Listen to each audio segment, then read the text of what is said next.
আর নন্দিনী চক্রবর্তীর ইশারাতে আর নন্দিনী চক্রবর্তীকে দিয়ে পুরো র্যাকেটটা চালাচ্ছেন মুখ্যমন্ত্রী মমতা বন্দ্যোপাধ্যায়। যারা নারীর অধিকার স্বীকার করে না, মহিলারা শিক্ষিত হোক, কর্মে যাক স্বীকার করে না, যারা বোরখাতে মহিলাদেরকে ঢেকে রাখতে চায়, প্রথমে তো সাসপেন্ডটা করেছেন এবং এই প্রথম সরাসরি সাসপেন্ড হয়েছে, যেটা ইলেকশন কমিশনের আইনে থাকা সত্ত্বেও ইলেকশন কমিশন এতদিন চিফ সেক্রেটারিকে অ্যাডভাইস করছিলেন। এইটা পুরো এসআইআর প্রক্রিয়াতে প্রথম ইলেকশন কমিশন তার পাওয়ার এক্সারসাইজ করেছে। এরপরে ইলেকশন কমিশন চাইলে এফআইআর করতে পারে, এবং যে ইয়ারোরা 7 জন সাসপেন্ড হলেন আমরা জানি খুব বৈধভাবে উপযুক্ত কারণে করেছে। এরা ফেক স্কুল সার্টিফিকেট অ্যাকসেপ্ট করেছেন, এরা প্যান কার্ড অ্যাকসেপ্ট করেছেন, এরা অ্যাকসেপ্ট করেছেন নোটারির কাছে এপিডভিট।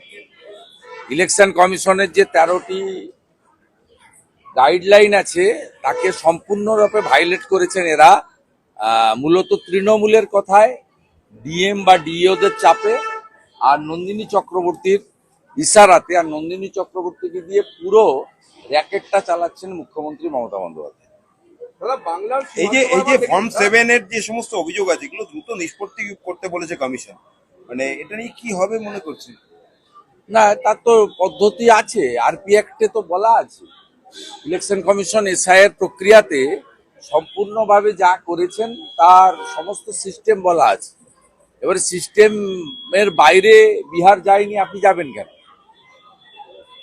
কোন রাজ্যে আমি অনেকবারই বলেছি ইলেকশন কমিশনের কোনো ফাইল মুখ্যমন্ত্রীর টেবিলে যায় না, ওটা সরাসরি এক্সিকিউট করতে হয় অ্যাডমিনিস্ট্রেশনকে, যার নেতৃত্ব দেন চিফ সেক্রেটারি।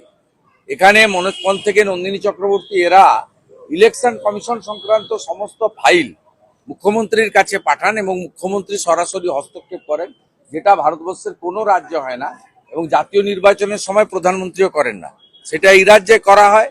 তাই ইলেকশন কমিশন এই প্রথম টাইট দেওয়ার ব্যবস্থা নিয়েছেন, এবং মুখ্যমন্ত্রী যা করছেন পুরো এসআইআর প্রক্রিয়াতে বাংলাদেশি মুসলিমদের এবং রোহিঙ্গাদের বাঁচানোর জন্য করছেন। এটা বিরাট সংখ্যায় বাদ যাওয়া উচিত। এটা কি বাদ যাবে? ফর্ম 7 গুলো না, বাদ যাবে না যাবে আমরা লক্ষ্য রেখেছি, বাদ না গেলে তো ব্যবস্থা আছে। ডিওর কাছে আবেদন হবে, ডিও আবেদন না শুনলে সিওর কাছে হবে, সিও আবেদন না শুনলে কোর্ট তো খোলা আছে। মমতা ব্যানার্জি একা কোর্টে যেতে পারেন, অন্য কেউ যেতে পারেন না। যে বেকার ভাতা ফর্ম বিলি বাংলার সীমান্ত বরাবর দেখলাম যে বাংলাদেশের বেশিরভাগ জায়গাতেই জামাতরা জয়লাভ করেছে, এবং ভারতে যে অন্যদিকে দেখি বাংলার মালদা, মুর্শিদাবাদ, নদিয়া এই সমস্ত জায়গায় জমি না দেওয়ার জন্য কাঁটাতার খোলা রয়েছে। ফলে জামাতের জয় কি বাংলার আকাশে সিঁদুরে মেঘ, কিংবা জাতীয় নিরাপত্তা নিয়ে এখনো কোনো হেলদোল নেই? এপারের জামাত ওপারের জামাত দুটো মিলে মিশে একাকার হয়ে গেছে, এবং সেই কারণে কাঁটাতারের বেড়ার জমি না দেওয়ার ফলে এপারের জামাত ওপারের জামাতকে জিতিয়েছে, মানে তৃণমূল সঙ্গে এখন হুমায়ুন কবির জুটেছে। আর ওপারের জামাত যে আগামী এপ্রিলের নির্বাচনে তৃণমূলকে সাহায্য করবে বা হুমায়ুন কবিরকে সাহায্য করবে, এটা ঘোষিত অবস্থান এতে, এবং খুব অ্যালার্মিং ভারতীয়দের ক্ষেত্রে এবং বাঙালি হিন্দুদের ক্ষেত্রে।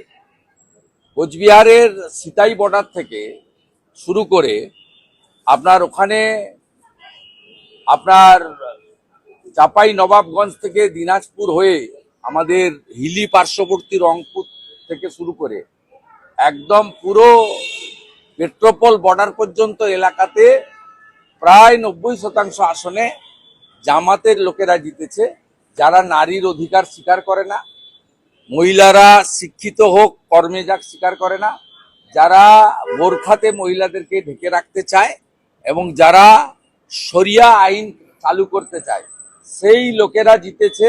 এটা পশ্চিমবঙ্গের ক্ষেত্রে খুব মারাত্মক, অ্যালার্মিং। এবং কিছুদিন আগেই হরিহর পাড়াতে খাজেরি মাদ্রাসাতে আপনার 7 শেখ গ্রেপ্তার হয়েছিল। সে একজন জঙ্গি, আনসারুল বাংলার সঙ্গে যুক্ত। সেখানে ভোটার তালিকায় নামও তুলেছে, 3 বার ভোট দিয়েছে। সব মিলিয়ে আমাদের আসন্ন নির্বাচনে আমাদের জাতীয় সুরক্ষা এবং হিন্দুদের সুরক্ষা ভবিষ্যতের প্রশ্নযুক্ত। তাই পশ্চিমবাংলার রাষ্ট্রবাদীরা ঐক্যবদ্ধভাবে এবারে নির্বাচনে জামাত টুকে এখান থেকে উৎখাত করবেন এই বিশ্বাস আমাদের আছে। যুব সাথীর ক্যাম্পে ডাক্তারি পড়ুয়া, সিএ, বিটেক এদের সমস্ত লাইন এক মহিলা কাঁদতে কাঁদতে বলছেন ছেলে চাকরি নেই। না, আমি আপনাকে বলি, আমি 3 দিন ধরে গত পরশুদিন সল্টলেক বিজেপি অফিস থেকে বলেছিলাম, কালকেও বলেছি, আপনি কেন লাইনে দাঁড় করাচ্ছেন? এখন কোথাও লাইনে দাঁড়াতে নেই, সব অনলাইন হয়ে গেছে, পোর্টাল হয়ে গেছে, কেন লাইনে দাঁড় করাচ্ছেন? এবং লাইনে দাঁড় করিয়ে একটা জিনিস সুবিধা হয়েছে, সেটা হচ্ছে পশ্চিমবাংলার যে বেকারদের ভয়াবহ চিত্র, রবিবার শিব চতুর্দশীর দিন সেখানেও 5, 7, 8 লক্ষ যুবক যুবতী তারা লাইন দিয়েছেন, বাবা মা লাইন দিয়েছেন, কি ভয়াবহ চিত্র একদিনেই দেখেছেন। এবং আপনারা দেখেছেন কালকে মিডনাইটে বা আজকে সকালে পেয়ে গেছেন যে অনলাইন করে দিয়েছে। এটা তো আগেই করা যেত, ঠিক আছে দাদা, অনলাইন করে দিয়েছে, আপনারা দেখুন, তাকে অনলাইন করে দেওয়া হয়েছে। আপনার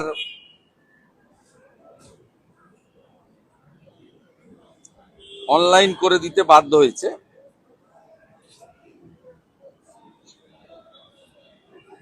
অনলাইন করে দিয়েছে, ওই সাথে অনলাইন।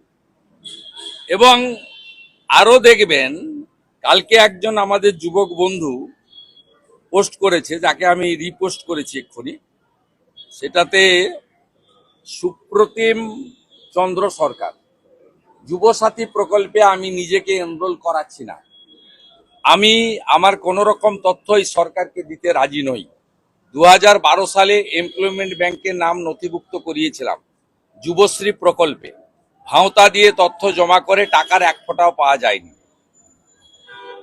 এইটা গ্রাউন্ড রিয়েলিটি। আমি প্রথম দিন থেকে বলছি, 2012-13 অর্থবর্ষের বাজেটে যুব উৎসাহ প্রকল্প লিখেছিলেন ডক্টর অমিত মিত্র। অক্টোবর 2013-তে নেতাজি ইন্ডোরে সরকারি সভায় মুখ্যমন্ত্রী বললেন এটা যুবশ্রী। তিনি বললেন 17 লক্ষ অ্যাপ্লিকেন্ট, 1 লক্ষ লোককে আমি দিলাম এমপ্লয়মেন্ট ব্যাংকে টাকা, আমি পর্যায়ক্রমে দেবো। সেই 2017 সালে এই স্কিমটাকে তুলে দিলেন। 17 লক্ষ অ্যাপ্লিকেশনকে কেজি দরে বেচে দিয়েছেন, মানে ওয়েস্ট পেপার হিসেবে বেচে দিয়েছেন 17 লক্ষ যুবক যুবতী। আবার এখানে এই ধান্দাটা চালু করলেন। প্রথমে বাজেট বক্তৃতাতে মাননীয় চন্দ্রিমা ভট্টাচার্য বললেন আগস্ট মাস থেকে আমরা দেব। আমরা বললাম আগস্টের ভোট অন অ্যাকাউন্ট নয়, এই vote on account April, May, June, July. আপনার এখতিয়ারেই নেই, 4 মাস পরে পশ্চিমবঙ্গে যে জিতবে তারা পূর্ণাঙ্গ বাজেট দেবে।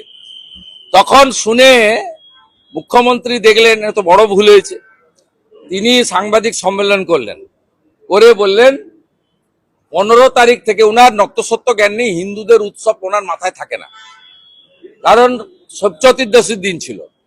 তাতে বললেন ঠিক আছে 15 থেকে 26 টুল আর চেয়ার পেতে কালকে করব। ভয়াবহ চিত্র দেখেছেন, চাকরি প্রার্থীদের উপরে পুলিশ ডান্ডা মেরেছে, চাঁচলে কিভাবে করেছে দেখেছেন, এবং গাজলে কিভাবে করেছে দেখেছেন। আলটিমেটলি ফাইনালি আবার অনলাইন করেছে।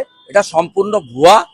বেকার যুবক যুবতীরা এদের ফাঁদে পা দেবেন না, আমার ফাইট রেডি।